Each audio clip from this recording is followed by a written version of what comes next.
ተሻግሮ ነው ይባላል። ቤቴ ውስጥ ነው ያለሽው። እገልሻለሁ። እንዴ ኢዛትሩ እኔ ያልኩት ነገር ነው እንደዚህ ያስቆጣ?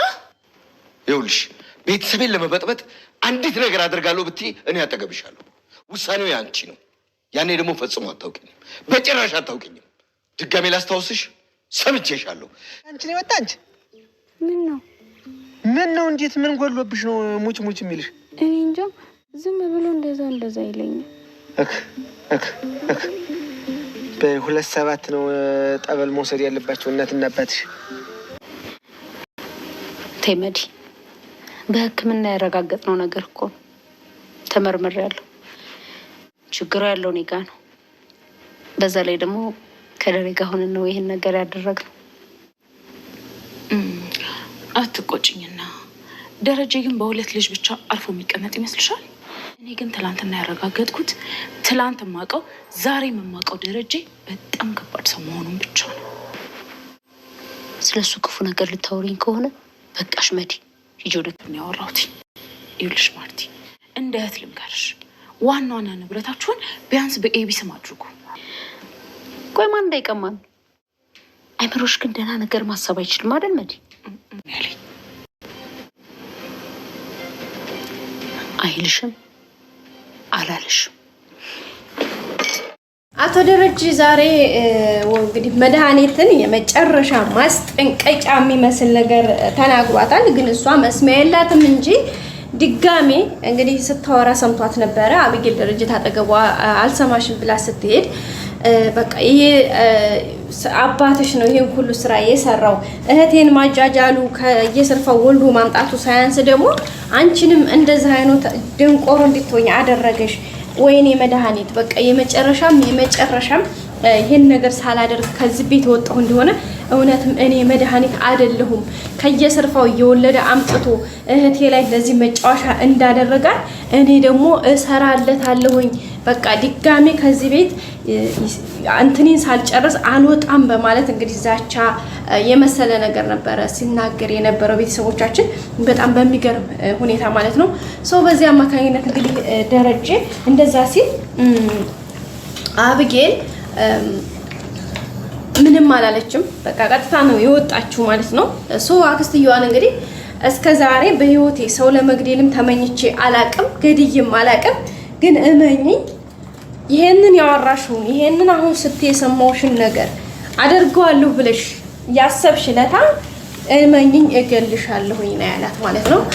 እንግዲህ አዞውን ለማጥመድ ባህሩን መሻገር እንደተባለው ሁሉ ብሎ እንግዲህ ተረትና ምሳሌ ሁሉ ጠቅሶ ነው እንግዲህ የነገራት። እሷ ግን እንዴ ምንድነው ዳሬ ምንድነው እኔ አሁን ይሄን ስለተናገርኩ ነው እንደዚህ የምትናደደው? ተረጋጋ ምናምን እያለች እንግዲህ እሱን ለማረጋጋት አይነት ሙከራ ስታደርግ ነበረ። ግን ደረጀ በጣም ነው የተናደደው፣ በጣም ማለት ነው። ምክንያቱም ትዳሬን ህይወቴን እዚህ ምድር ላይ አለኝ ምለው ትልቁ ሀብቴ ትዳሬና ቤተሰቤ ነው። ስለዚህ ትዳሬንና ቤተሰቤን ደግሞ እበጠብጣለሁ ብለሽ የምታስቢ ከሆነ እመኝኝ እገልሻለሁ ብሏታል። እሷም እንግዲህ ቀጥታ ለማርታ ሄዳ ደረጀ እኮ እገልሻለሁ አለኝ ታውቂያለሽ እያለቻት ነበርና ማርታ ምንድን ያለችው በፍጹም አይልሽም፣ ምክንያቱም ይሄንን የሚልበት እሱም አይልሽም አንቺም አያደርገውም አይልምም። ስለዚህ እባክሽ አርፈሽ ተቀመጭ፣ በትዳሬ አትምጭብኝ ብላ ነው እውነት ለመናገር ማርታም እየሞገተቻት ያለው። ግን ልጅቷ በጣም ከባድ ናት ጋይስ። አካሃዷ ነገር ልጆችን በጣም ስትቆጣት ምናምን በቃ ይቅርታ ድጋሜም በቃ ይሄን ስህተት ብትሰሪ በእውመኝ ከቤት ማስወጣት ሳይሆን ከህይወቴ ነው ማስወጣሽ፣ አታውቂኝም አላቅሽም አይነት አማርኛ ነው እንግዲህ እየተናገረቻት። ሶ በዛ አማካኝነት እንግዲህ በጣም ነው የደነገጠችው። ምንም አይነት እንደዚህ ምደነገጥ እንትን የላትም። እንዴ ለምን እንደዛ ትያለሽ? እህቴ እኮ ነሽ፣ ታላቅ እህቴ ነሽ።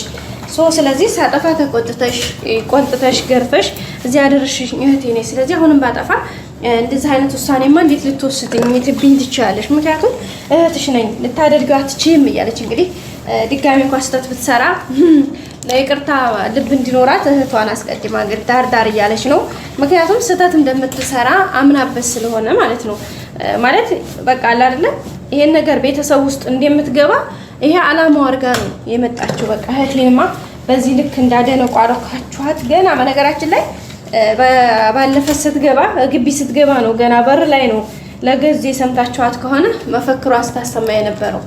ለአንዴና ለመጨረሻ ጊዜ እህቴን ከተኛችበት አንቅቼ እንደዚህ ጅል እንዳረጋችኋት አትቀርም፣ በቃ ትነቃለች፣ ሁሉን ነገር ይፋ ይወጣል እያለች እየፈከረች ነበር የገባችሁና፣ ስለዚህ እሱን መፈክሯን ለማሳካት ነው አሁን ደፋ ቀና እያለች የምትገኘው። ይህንን ደግሞ ደረጀ በጣም ነው አጥብቆ የተቃወማት፣ ቀድሞ በማስጠንቀቂያ ጭምር ጠበቅ ያለ መልእክት አዘል ነገር ነው የተናገራት። ግን እሷ አትሰማም። ይሄ ጉዳዩ አይደለም። ምክንያቱም ትኩረቷ አላማዋ ሌላ ላይ ስለሆነ ማለት ነው። የሚገርመው ነገር ደግሞ ዋና ትኩረት አድርጋ የምትሄደው ከማን ጋር ነው? ዳጣ ላይ ነው። እንግዲህ ዛሬም እንዳያችኋት በቃ ዳጣ በሌለችበት ገና ለገና ላመና ትችላለች በሚል ሰበብ ነው ክላሷ ሄዳ እንግዲህ ክላሷን እየጎረጎረች ነው። ምን ልታወጣ እንደሆነ በጣም ግራ ነው የሚያጋባው። ምን ልትፈልጋ እንደሆነ በጣም ግልጽ ያልሆነ ነገር ነው ማለት። ክላሷ ሄዳ እንግዲህ ትጎረጉራለች። ምናልባት ምን እንደፈለገች አላቅም ይመስለኛል። እንግዲህ ምናልባት የሆነ መረጃ ማስረጃ ወይ ደግሞ ደረጀና ዳጣና አባትና ልጅ መሆናቸው በቃ አጠቃላይ ስለ ዳጣ የተወሰነ ምንነት ማወቅ ትፈልጋለች እና ለዛ መረጃ እየፈለገች መሰለኝ። ግን የሚገርመው ነገር ዳጣ ደርሳባታለች። የመጀመሪያ አብጌል እንግዲህ የት እየሄድሽ ነው ብላት ነበረ።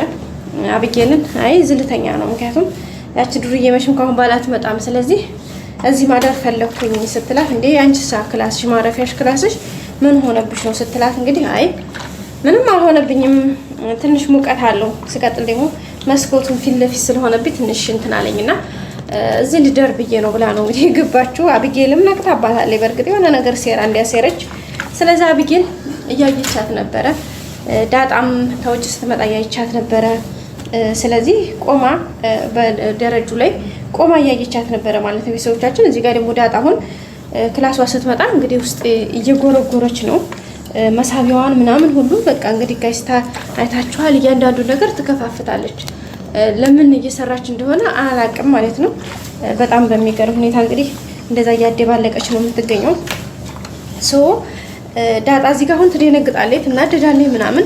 ምክንያቱም እንዴት ይሄን ነገር እንዳሰበችው ራሱ በጣም ነው ግራ የሚያጋባው። ለምን እንደዚህ ያደረገችው እንደሆነ ምን አስባ እንደሆነ ራሱ በጣም ነው እንትን የሚለው ማለት ነው። ምን ልታዋጣ እንደሄደች ግን የሆነ መረጃ ነገር ፈልጋ ይመስለኛል በእርግጠኝነት። እና ደረጀ በዛ ልክ ቢያስጠነቅቃትም ማርታም በህይወቴ በትዳሬ በቤተሰቦች አትግቢ ባክሽ ብትላትም እሷ ግን አርፋ በፍጹም የምትቀመጥና እንደዚህ እንደተባለችው ታይ ተብላ የምትሰማ ሴት አይደለችም በፍጹም። ግን ያው የሆነውን ነገር እንግዲህ ለመቀበል ያው ዝግጅት ላይ ነው። ደረጀም ቢሆን እንግዲህ ቻለው ነው፣ ምንም ላድረግ አይቻልም። ምክንያቱም እሷ በፍጹም ማለት ነው አትችልም በቃ። ምክንያቱም የመጀመሪያው ዋና አላማዋ ለዛ ነው እንግዲህ ማርታ እስከዛሬ ይሄን ያክል ካሰብሽልኝ፣ ይሄን ያክል ተቆርቋሪ ከሆንሽ እስከዛሬ ይሄን ያክል ዘመን የት ነበርሽ ትላ ነበር። በቃ ከዛሬ ነገር አይንሽን ትገልጫለሽ ብዬ ነበረ፣ ግን አንቺ በቃ ከመጀመሪያ ጀምሮ በፍቅር አውሮሻል እያለች ነው። ሰላምም እንግዲህ በቅርቡ ወደዚህ ቤት መለሳለሁ እያለች ነው። እሱ ነገር ደግሞ በጣም ትንሽ አሳሳቢ ነው። በተለይ ቻክስትየዋ እያለች ሰላም መጣሽ ማለት ያው ቤቱ እንግዲህ ያው ተቀጣጠለ ማለት ነው። ቀጣይ እንገናኝ። ሰላም ቆዩ።